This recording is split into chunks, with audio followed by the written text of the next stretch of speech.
Okay, so I told you guys about the gas. It is 167 today in Shalimar, Florida. It is steadily creeping up, okay? So I told you guys to fill up before. You really need to fill up now before it gets any higher because they're going back to the spring break prices. Fuel was sold anyway. The Arabs or something bought it back. So they're going to control it. So if I were you, I would fill my tank ASAP. And don't forget to play my numbers because they're rolling all over the place. And the one-offs are hitting very well.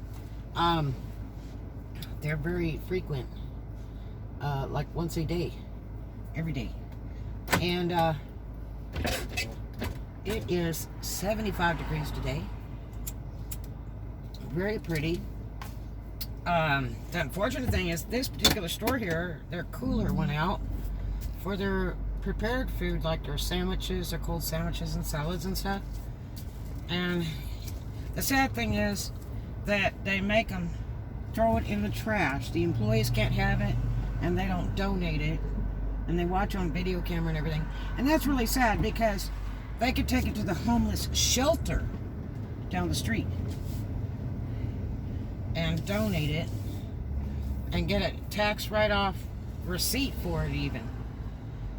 But people don't think of that. They just throw it away in the trash all day long. It's so sad. It really makes me sad. Because there's always somebody that's doing a little bit worse than you are today. Every single day of your life. There's always someone that's a little bit worse off. So, boy, it's a really, really pretty day. Lots of people out. The ocean looks terrific. Not a bunch of white caps or anything. I need to get this truck in for an alignment. I don't like the way it's driving.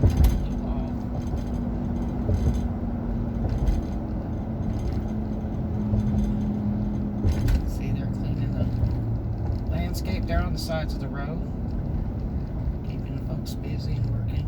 Yay.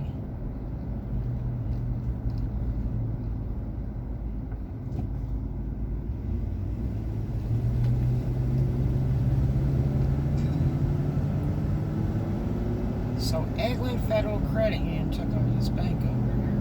They're putting up a new sign.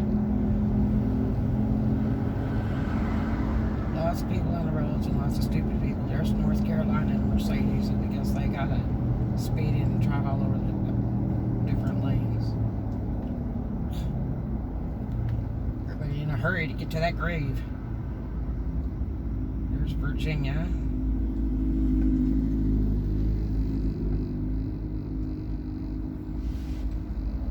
There's Dothan, Alabama right there.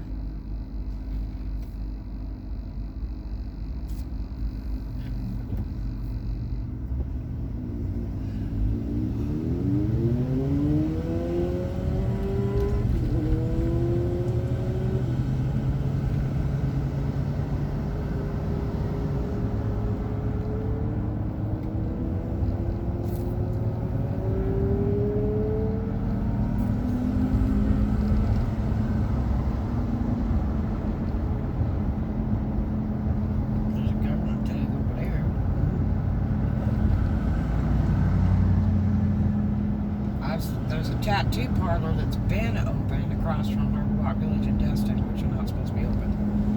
And a little bar down the street here, across the way from Robinson's Cruise Through, was open and slam packed the other night.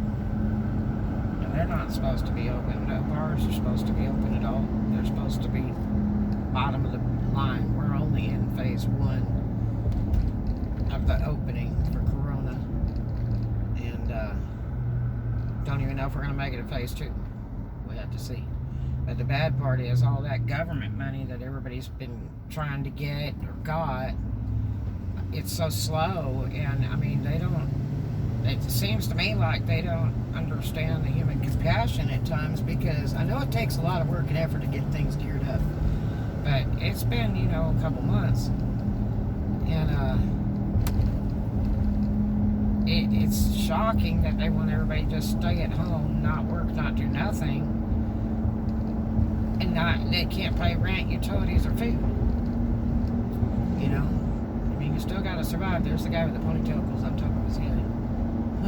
He's to the right. We just went by him. He has a big, tall ponytail. I think it's a foot tall.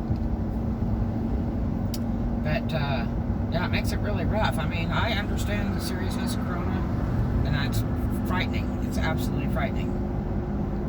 But, I mean, people have to survive. They need utilities, and they need food and water. I mean, it's a wonderful time to appreciate the simple things in life that are free. When I grew up, we didn't have a lot of this automation and all this different places you could go to, and we didn't have YouTube, and we didn't have Nintendo, and you know, going out and about was free most of the time, and you know, unless you had a couple bucks and quarters to play some pinball. But we mostly did stuff for free, but it was a time for family, which I think a lot of people have forgotten. I think since this shutdown, it's made people stop and appreciate family.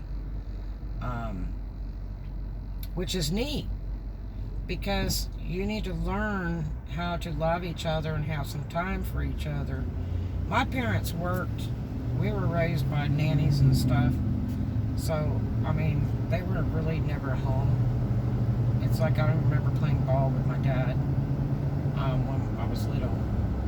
But it's okay. I mean, they worked very, very hard to give us beautiful roofs over our heads and lovely clothing and shoes and great schools and all that kind of thing. I mean, I really appreciated, I couldn't appreciate more, you know, of what my parents, you know, have been to us when we were little. No doubt. They did what they had to do.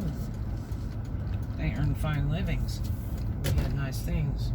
But there's people that don't, you know. Sometimes it's a little harder for some folks. But yet I've seen folks with no education at all be foreman at a construction site. Yeah. It's great. I've seen farmers that didn't go to school and are terrific business people. They know how to make that money roll.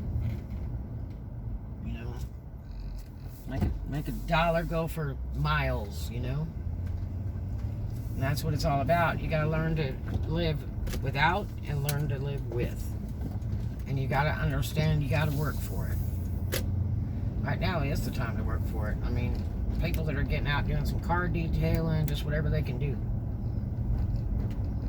Buy a cheap tent at Walmart for, you know, $75 and go do some car detailing or something. You know? People are sewing, they're doing whatever they can. Got to. If your work is out, you got to do what you got to do. But some businesses are open. There's the rent-a-car joint. That's the noisiest place on earth.